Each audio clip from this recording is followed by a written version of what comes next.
If you must watch The Bachelorette's Men Tell All episode, pair it with this lively drinking game. Here come the weirdest 2 hours on television. With only 3 suitors remaining in the 9-week, made-for-television quest to make several uncomfortable television appearances with Rachel Lindsay before quietly breaking off an engagement 6 to 8 weeks from now when Rachel Lindsay's heart, The Bachelorette takes its annual 1-week hiatus tonight to air the Men Tell All episode, which takes a bunch of guys who Rachel didn't like and gives them 2 hours to talk on national television as both Rachel and you, the viewer at home, struggle desperately to remember any of their names. Because pretty much everyone who appears on tonight's program stopped being relevant months ago, it tends to be criminally uninteresting television. The episode is taped after the season wraps, which means that the Rachel you'll see tonight is a happily engaged woman whose appearance alongside these losers is purely a contractual obligation.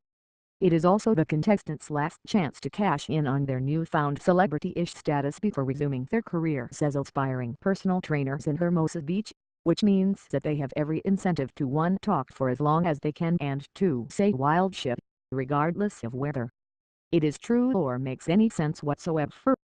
Also, trans who made asses out of themselves during the show will make even bigger asses out of themselves on Men Tell All, hoping desperately that their shtick will catch the eye of some channel-flipping producer looking to cast a new series on a channel you've never heard of. Nonetheless, I understand that there are purists out there who simply cannot stomach the thought of missing one single moment in Rachel's journey to find love, or who care deeply about what happened to Bryce, I guess.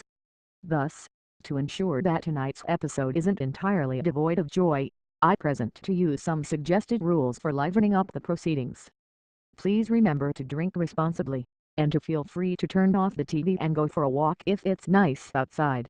1 drink. The contestant solemnly discusses the lessons he learned from his time on the show as the audience applauds politely.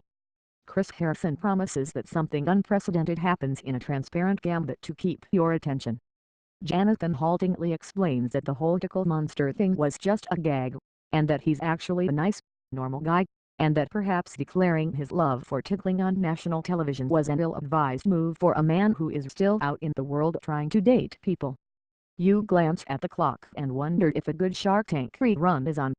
2 drinks. A contestant doubles down on something cruel or petty they said on screen, and then flips off the booing studio audience. Chris Harrison asks Dean to talk at length about his family as Dean chuckles humorously and frantically signals for the extraction team.